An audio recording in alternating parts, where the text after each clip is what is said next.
추운 날씨 속에서도 또 바쁜 삶을 뒤로하고 이렇게 렘넌트 워십에 나오신 우리 청년들을 주님의 이름으로 환영하고 축복합니다. 우리 좌우에 인사하겠습니다. 잘 오셨습니다. 잘 오셨습니다. 오늘 말씀의 제목으로 한 번 더 인사하겠습니다. 본 받는 자가 됩시다. 네, 여러분을 사랑하고 축복합니다. 말씀의 큰 은혜, 또 하나님과의 기도의 깊은 교제 가운데 충만히 놓이는 시간 되길 축복합니다. 오늘 주시는 말씀은 고린도전서 11장 1절입니다. 한 절 말씀입니다. 우리 집중해서 같이 읽어보겠습니다. 시작. 내가 그리스도를 본받는 같이요. 그리스도를 본받는 자가 된 것 같이 너희는 나를 본받는 자가 되라. 한 번 더 읽겠습니다. 내가 그리스도를 본받는 자가 된 것 같이 너희는 나를 본받는 자가 되라. 아멘. 오늘 말씀의 제목 나를 본받으라 라는 제목으로 하나님의 큰 은혜 누리길 원합니다. 옛날에 우리 조선시대에 한 시가 있었습니다. 한번 읽어드릴게요. 답설 야중거 불수호란행 금이라행적 수작 후인정. 네, 어렵죠? 네, 그 뜻은 이렇습니다. 눈 내린 들판을 걸어갈 때 발걸음을 함부로 어지러이 걷지 마라. 오늘 내가 걸어간 발자국은 반드시 뒷사람의 이정표가 되리니. 네, 조선시대에 나온 시인데 백범김구 선생님도 자주 애송했던 시라고 합니다. 어느 겨울밤에 아버지는 아들과 함께 눈 덮인 길을 걷습니다. 그는 아버지는 걸어가면서 일부러 천천히 그리고 조심스럽게 그 발걸음을 옮겼습니다. 그리고 그의 아들이 아버지의 뒤를 따라가다가 이렇게 묻습니다. 아버지, 왜 이렇게 천천히 그리고 조심스럽게 걸어가세요? 그러자 아버지는 대답합니다. 내가 남긴 발자국이 네가 따라갈 길이 되기 때문이다. 이 이야기가 답설 야중거라는 시의 이야기입니다. 아들은 그 말의 의미를 깊이 새겼습니다. 아버지는 자신의 행동이 자녀에게 본보기가 된다는 사실을 의식하면서 삶에서 늘 조심스럽고 신중하게 행동했던 것입니다. 자, 이런 것처럼 누군가는 우리의 앞에서 우리가 따라갈 이정표가 되어주고 우리도 누군가에게 우리가 걸어갈 그 길을 안내하는 사람이 될 수 있다는 사실입니다. 자, 우리는 살면서 스포츠 스타나 연예인, 유명한 유튜버 또는 사업가 여러 가지 사람들을 자연스럽게 보거나 배우면서 살아갑니다. 하지만 중요한 것은 내가 본받고 있는 사람은 누구인가 하는 것입니다. 물론 세상에도 배울 만하고 따라갈 만한 좋은 롤모델들이 많이 있어요. 저는요, 수영을 열심히 했었는데 그 계기가 2000년도에 나온 한 방송을 보고 큰 충격을 받았습니다. 조호련 선수라고 아세요? 끄덕하시는 분들은 대단하신 분들이에요. 꽤 오래 사신 분들이에요. 네, 2000년도에 이 조호련 선수가 어디를 건너냐면요, 저 그 부산에서 태종대에서 출발해서 그 70 몇 킬로, 75km를 일본까지 그 대한해협을 두 번째로 도전하는 장면을, 첫 번째는 1980년도였어요. 그건 제가 태어나기 전이라 몰랐고요. 두 번째 도전에서 수영하는 장면을 보고 큰 충격을 받았습니다. 그래서 수영은 반드시 해야겠다. 그렇게 느꼈어요. 이분이 영국의 도보 해협도 건너시고요, 울릉도에서 독도도 수영으로 횡단을 합니다. 네, 너무 멋있었어요, 저에게는. 자, 누군가는요, 손흥민 선수를, 그리고 누군가는 일론 머스크를, 또 누군가는 지금도 김연아 키즈라고 불리우면서 그 길을 따라 걷고자 하는 일들이 많다는 것입니다. 자, 어쨌든 세상에도요, 배울 만하고 닮을 만한 좋은 모델들이 많이 있어요. 자, 하지만 오늘 제가 전하고자 하는 것은요, 이러한 길들은 우리의 궁극적인 길의 이정표들은 되어줄 수 없다는 겁니다. 우리가 평생에 한 길을 가야 한다면 그 길로 인도하는 방법들은 아니라는 사실이에요. 그리고 우리가 반드시 따라가야 할 기준이 바로 오늘 본문에서 제시되고 있습니다. 자, 사도 바울은요, 오늘 본문에서 뭐라고 합니까? 자신을 본받으라. 그죠? 자신을 본받으라. 참 대단한 고백입니다. 자, 어떻게 이게 성경에 적혔을까? 자, 하지만 그 앞에 핵심이 나옵니다. 뭐라고요? 내가 그리스도를 본받는 자 된 것 같이. 바울은 자신이 완벽하기 때문에 본받으라는 것이 아니었습니다. 자신처럼만 이렇게 해야지 그게 모든 정답이라고 외쳤던 것이 아닙니다. 자신이 예수님을 본받아 따라가고 있으므로 이와 같이 다른 사람들도 예수님을 따르길 원한다는 고백이었던 것이죠. 자, 그런데 우리가 잘 아는 것처럼 사실 사도 바울의 인생은요, 두 가지의 서로 다른 발걸음, 다른 발자국으로 우리는 설명할 수 있어요. 성경은 그렇게 소개합니다. 그리고 바울은 이 두 가지 발자국 모두에서, 이 두 가지 길, 이 두 가지 발걸음 모두에서 대단한 영향력을 끼쳤던 사람이에요. 처음의 삶은 보잘것없는 삶이었던 게 아니라 처음 삶도 두 번째 삶도 누군가에게 충분한 길을, 대안을 제시하기에 충분했던 사람이었습니다. 자, 하지만 그의 첫 번째 발자국은요, 잘못된 발자국이었어요. 자, 바울이 누구입니까? 어떤 사람이었습니까? 당시 최강국의 로마권 시민이었습니다. 당시 최고 율법학자 가말리엘의 문화에서 배운 사람이었습니다. 엘리트였어요. 그리고 철저한 바리새인이 되어서 스스로를 의롭다고 여겼습니다. 자, 만약 율법을 따르는 데 있어서, 율법을 지키는 데 있어서 누군가를 흠이 없는 자라고 말할 수 있다면 단연 그 사람이 바울이었어요. 그러나 그의 발자국은 이러했습니다. 사도행전 8장 3절을 우리 같이 읽을게요. 네, 같이 읽겠습니다. 사울이 교회를 잔멸할새 각 집에 들어가 남녀를 끌어다가 옥에 넘기니라. 자, 사울은 히브리식 이름이고 바울은 헬라식 이름이에요. 자, 바울이라고 제가 편하게 이야기하겠습니다. 자, 예전에 바울은 기독교인들을 핍박하며 감옥에 가두고 죽이는 일을 했습니다. 이전에 바울이 가고자 했던 길의 목적은 아주 명확했어요. 성경에 뭐라고요? 교회를 잔멸할세. 교회를 잔멸할세. 예수 그리스도가 머리 되시는 교회, 그를 따르는 모든 몸된 성도를 잔멸하려 하는 일이 바울이 내디딘 첫 번째 발자국이었다는 것입니다. 여러분, 누군가를 미워하거나 복수해 보셨어요? 누군가를 잡아보겠다고 쫓아가 보셨습니까? 힘들죠? 엄청 힘들어요. 술래잡기 하면 술래가 진짜 힘들잖아요. 그렇죠? 바울이 보여줬던 첫 번째 열심도요, 엄청난 열심이었습니다. 그러나 이것은 잘못된 열심이었고 잘못된 발걸음이었어요. 자, 사도행전 7장 58절에 이런 장면이 나옵니다. 성 밖으로 내치고 돌로 칠새 증인들이 옷을 벗어 사울이라 하는 청년의 발 앞에 두니라. 무슨 장면이에요? 스데반이 순교하기 직전의 장면입니다. 그때 누가 등장해요? 이 본문에도 사울. 예전에 바울이 등장합니다. 예수 그리스도를 만나기 전에 바울은요, 이처럼 예수님을 위하여 끝까지 복음으로 헌신하는 자들을 잡아 죽이는 자, 잔멸하는 자였다는 것입니다. 그리고 당시 수많은 사람들은 바울을 앞세웠을 것입니다. 바울을 의지했을 것입니다.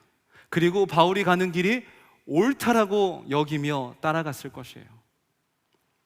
회심하기 전에 바울은 잘못된 발자국을 찍어가며 또한 그의 발자국을 누군가의 이정표로 제시하면서 살아갔던 것이죠. 제가 딸아이를 키울 때 두려운 것이 있습니다.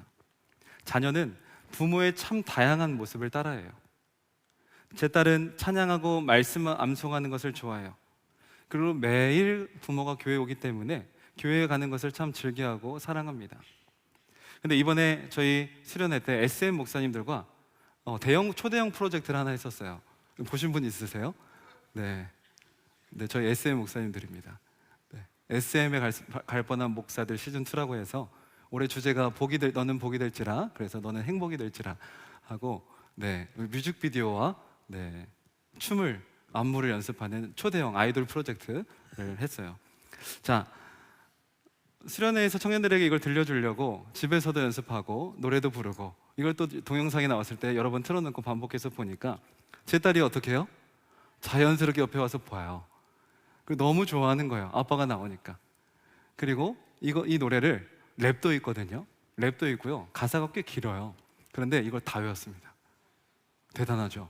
춤도요. 어느 정도 따라해요. 네, 너무 좋아합니다. 우리 목사님들 애기들도요. 집에서 아빠 라이브로 보여줘. 네, 너무 좋아하는 거예요. 그런데 뭐 참 귀여워요. 귀여운 모습인데 아버지들이 이 모습을 뭐 따라하기를 가르쳤을까요? 뭐 원했을까요? 그렇지는 않았을 거예요. 그런데 어느새 다 따라하고 있는 것입니다. 이 모습을 보면서 참 의도하지 않았던 그 의도하지 않은 모습까지도 다 따라하는구나. 자, 그러한 것처럼 열심히 살았던 바울의 모습, 그렇게 외쳤던 바울의 모습은 얼마나 많은 사람들에게 도전이 됐겠습니까? 당시의 유대인들에게, 그 바리새인들에게, 예수를 십자가에 못 박아 달았던 그들에게, 그 무리들에게 얼마나 좋은 귀감과 본이 되었겠냐는 말입니다.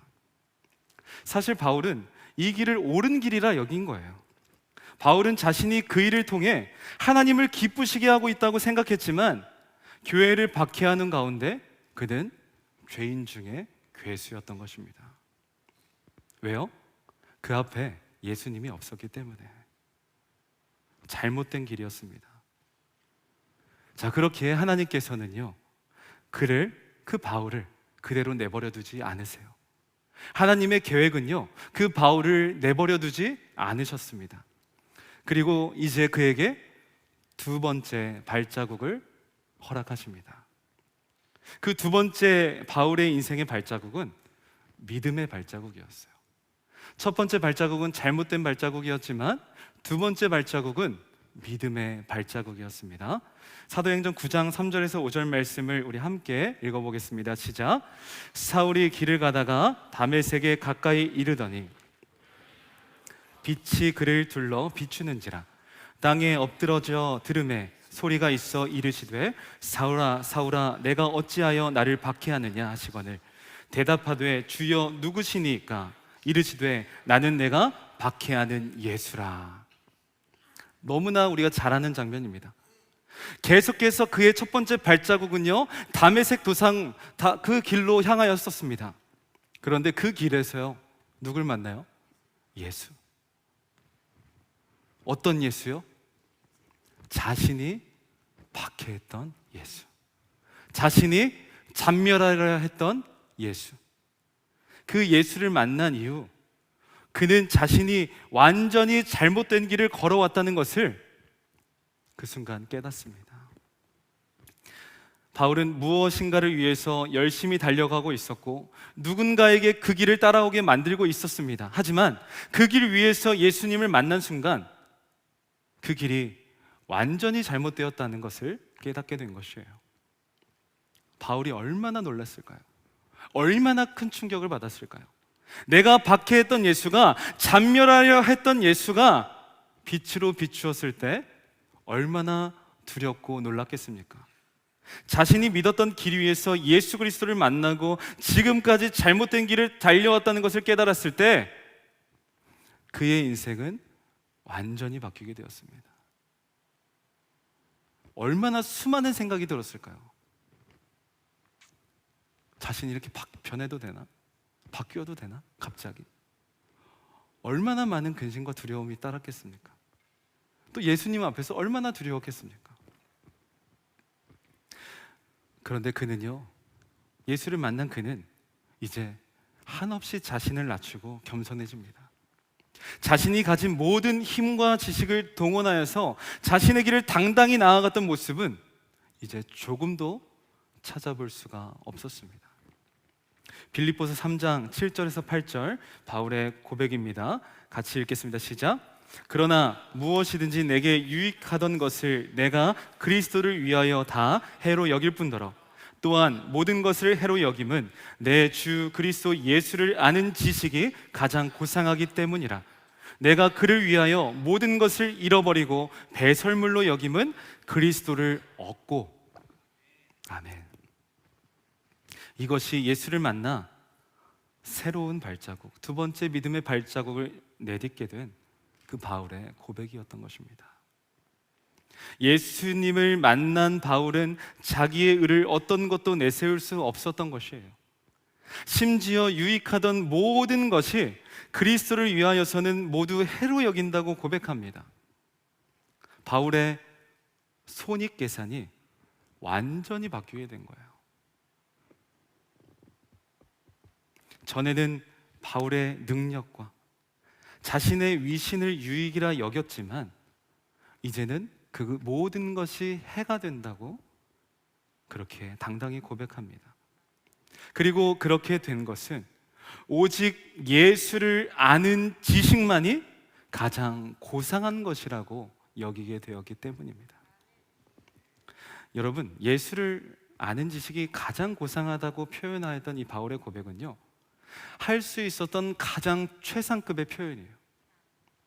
바울이 배우고 따르고 아는, 경험하는 모든 지식 가운데 가장 최상급의 표현을 사용한 것입니다.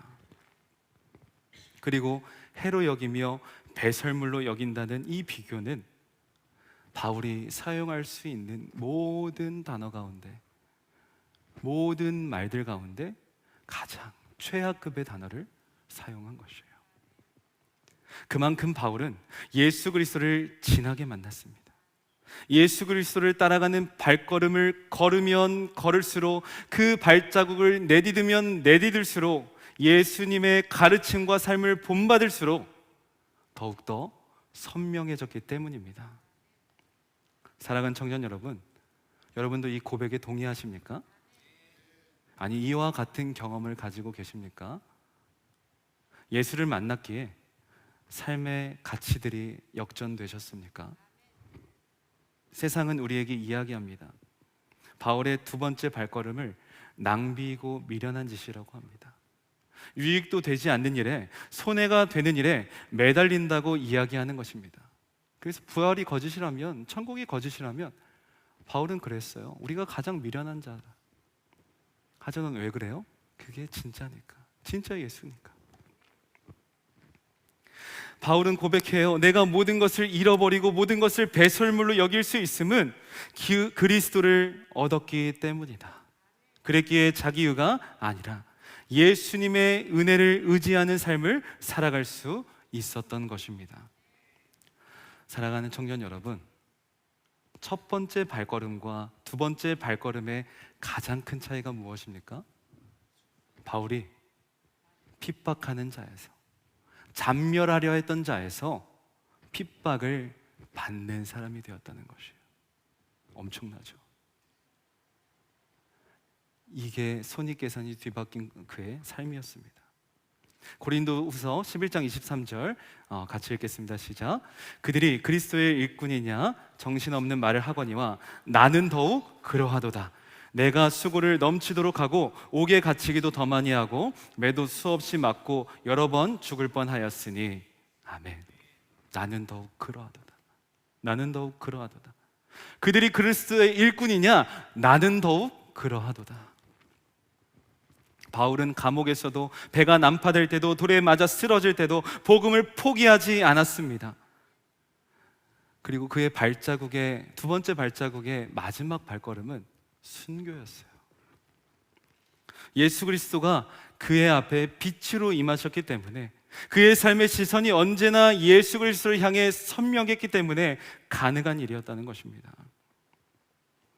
다시 한번 말씀드립니다. 오늘 바울은 내가 그리스도를 본받는 것 같이라고 고백했습니다. 본받다의 사전적인 의미는 그대로 따라한다는 것이에요. 본뜬다 하죠. 본뜨면 어떻게 되죠? 똑같이 나오잖아요. 그리스도가 보이신 본이 무엇입니까?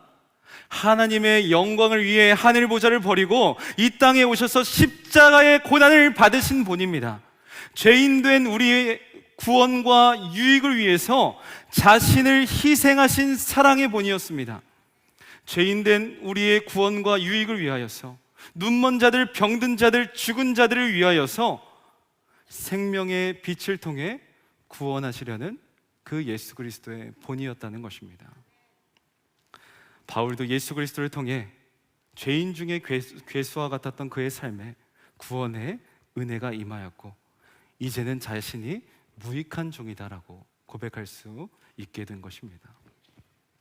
그리고 이제 두 번째 발걸음을 내딛게 하신 바울의 삶을 통해서 하나님은 지금까지도 역사하고 계십니다. 바울을 사용하셔서 예수 그리스도를 본받는 제자들을 부르셨어요. 그리고 지금까지도 수많은 사람들을 세우시고 두 번째 발자국을 내딛게 하시며 수많은 사람들이 그 걸음을, 그 발자취를 따라갈 수 있도록 인도하고 계신다는 사실입니다. 바울을 통해 소아시아와 유럽, 에베소와 고린도 그리고 로마에까지 복음이 전달되게 하셨어요. 그를 통해 13권의 서신서가 쓰여지게 만드셨습니다. 예수님이 가신 그 길, 예수님의 발걸음을 따라간 바울의 삶을 통하여서 하나님은 역사하고 계신다는 사실입니다. 바울의 삶을 통해 나도 예수 그리스도를 본받아야겠다라는 결단을 하는 주의 제자들을 계속해서 세우시고 그 길을 걷게 하신다는 사실입니다. 저도 여러분도 그 은혜를 입은 자들인 줄 믿으시길 축복합니다. 우리의 앞에 먼저 이 길을 걸어간 수많은 믿음의 발걸음을 통해서 우리도 두 번째 발걸음, 믿음의 발자국을 내디딜 수 있게 된 것이죠. 약 135년 전에 1890년도에 26세의 젊은 미국 청년이 조선 땅에 들어왔습니다. 미국 북장로교회 파송을 받아 조선에 온 청년 선교사는 평양 부흥운동과 지금의 숭의 여학교를 세우면서 그 지식을 가르치기에 앞서서 예수 그리스도의 의와 사랑을 전하였어요. 그리고 그는 성경 교육과 보급을 위해서 엄청나게 애썼습니다. 그리고 한국의 이 장로교회의 뿌리를 내리는데 결정적인 역할들을 많이 하였습니다. 모르시는 분들이 더 많겠지만 이분은 평생을 한국 선교를 위해 바치신 사무엘 마펫 또 마포 사멸이라 불리우시는 선교사님이세요. 한 번은 전국의 교회를 세우면서 다니던 때에 전주 어떤 작은 촌마을에 들어가게 되십니다. 근데 거기서 여러 날들을 보내면서 복음을 전하고 그 마을에도 교회를 세우시는 일들을 하세요. 전국의 복음 전파 운동, 교회 세우기 운동을 하는 과정이었습니다. 자, 그 마을에 너무 산기슭이니까 밤에는 호랑이가 내려올까 봐 문고리에 발을 끈으로 묶어서 그렇게 자곤 했다고 해요. 또 미국인이니까 늘 작은 침대를 가지고 그 선교를 다녔다고 합니다. 자, 그 머물었던 그 집, 그 촌마을의 그 집이요, 저의 고조 할아버지의 집, 지금도 쓰고 계시는 그 집터입니다. 선교사님을 통해 예수를 따라가는 가정이 된 것이었습니다. 그리고 또 그 뒤에 증조 할아버지는 신사참배를 거부하시면서 여러 번 고난을 당하고 고문도 받으시면서 신앙을 지켜내는 모습을 제가 들었습니다. 그때 전해진 선명한 복음이 어떻습니까? 지금의 저에게도 제 자녀에게도 흘러가고 있다라는 거예요. 그 선교사님의 발걸음을 사용하셔서 복음을 전케 하시고 계속해서 그 발자취를 이어가게 하시며 지금도 선명히 예수를 따라가는 발걸음이 될 수 있도록 인도하며 사용하고 계신다는 것입니다. 사랑하는 청년 여러분, 우리는 무엇을 나의 본받을 대상으로 삼고 있습니까? 우리는 지금 어떤 길을 위해서 어떤 발자국을 내딛고 있습니까? 성경에는 부자 청년이라는 인물이 나옵니다. 그는 많은 재산을 가지고 있었고 어렸을 때부터 율법을 잘 지키면서 살았습니다. 그리고 예수님을 찾아와 이렇게 묻습니다. 선생님, 제가 무엇을 하면 영생을 얻겠습니까? 그러자 예수님은 그 청년에게 재물이 많으니까 네 소유를 다 팔아서 가난한 자에게 나누어 주라. 예수님은 아신 거예요. 그가 무엇을 가장 사랑하는지 아신 겁니다. 그리고 나를 따라오라. 이 말은 부자 청년이 어떻게 하였습니까? 성경이 뭐라고 말합니까? 그 청년에게 재물이 많은 거로 근심하며 돌아간지라. 너무 안타까운 장면이에요. 성경을 읽다가 너무나 안타까운 장면입니다. 그에게도 예수님을 따르고 본받을 기회가 있었어요.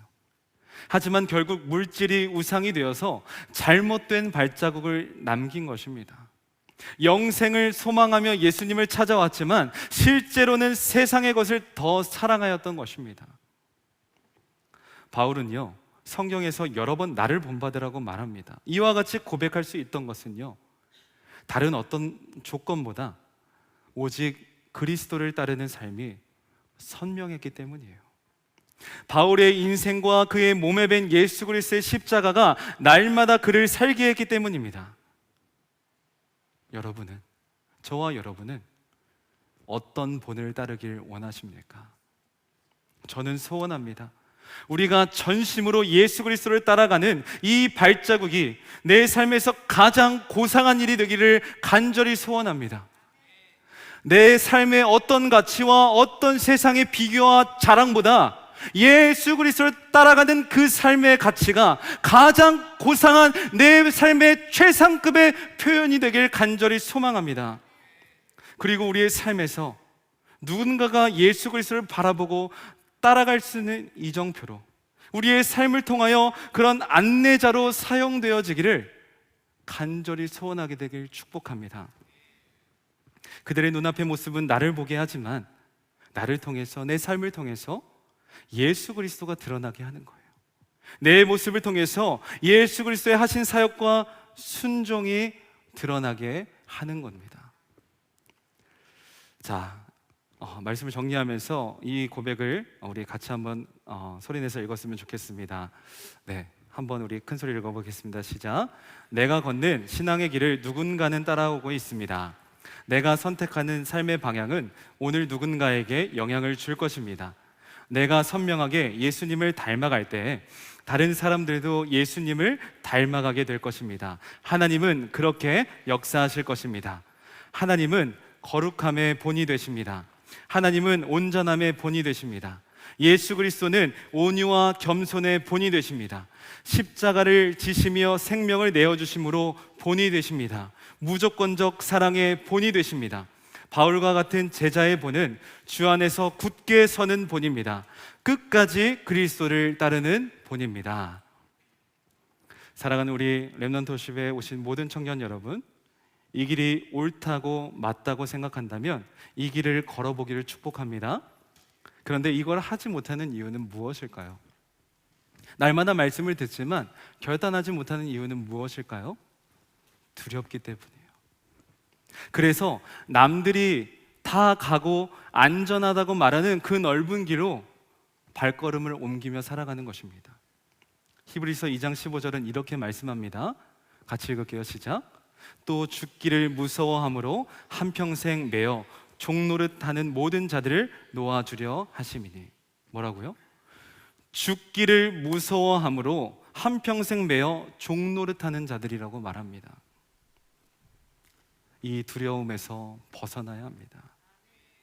그렇지 않으면요, 평생 주님을 따라갈 수 없어요. 죽음의 두려움이 있으면, 세상을 두려워하면 평생 주님 못 따라갑니다. 그런데요, 이 끝에 말씀 뭐라고 합니까? 하나님은 이런 자들을 놓아주려 하신다. 그런데 주님을 만나잖아요. 주님을 진짜 만나잖아요. 그러면 따라가고 싶어져요. 베드로를 부르실 때 내 그물을 내려놓으라 하시잖아요. 그의 생업을 내어놓으라 하시잖아요. 근데 그렇게 따라가고 싶어집니다. 저분이 누구일까? 아니요, 걸어가면 걸어갈수록 선명해져요. 그 길을 가면 죽을 것 같았던 그 길이 가장 안전한 곳이라고 여겨지게 됩니다. 그래서 생명조차 귀한 것으로 여기지 않는다라는 고백이 가능해지는 것이에요. 여러분, 낙인이란 말이 있죠. 스티그마라고 합니다. 노예한테 찍는 낙인, 다소 부정적인 의미예요. 그런데 바울은요, 자신에게 예수의 낙인이 찍혔다고 합니다. 그 낙인을 그리고 자랑해요. 자신을 주님의 종이라고 고백하면서 이 고백을 선명하게 합니다. 우리가 예수 그리스도를 따르는 인생이 되게 하심을, 내가 주님을 따르는 자가 되게 하심을 날마다 선명하게 하는 저와 여러분이 되기를 축복합니다. 내 안에 예수의 흔적이 있음을, 그 십자가 흔적을 통해 날마다 그 발자국을 바라보게 하심을, 더욱 선명케 하여 주심을 인생의 가장 고상한 축복으로 여기는 저와 여러분 되기를 축복합니다. 그래야 하여서 내 안에 찍힌 예수 그리스도의 종이라는 그 낙인, 그 스티그마가 우리의 자랑이 되게 하실 줄 믿습니다. 그리고 우리가 이 길을 가면서 우리와 같이 생각하고 두려워했던 사람들이 있지 않겠습니까?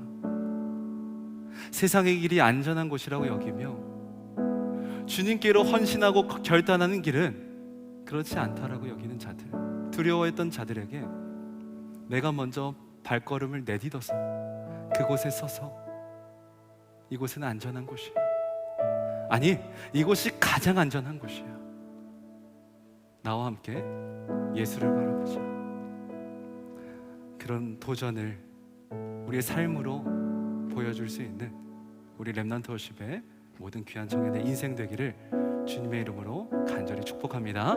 이 고백을 담아 우리 주님께 찬양 올려드리겠습니다.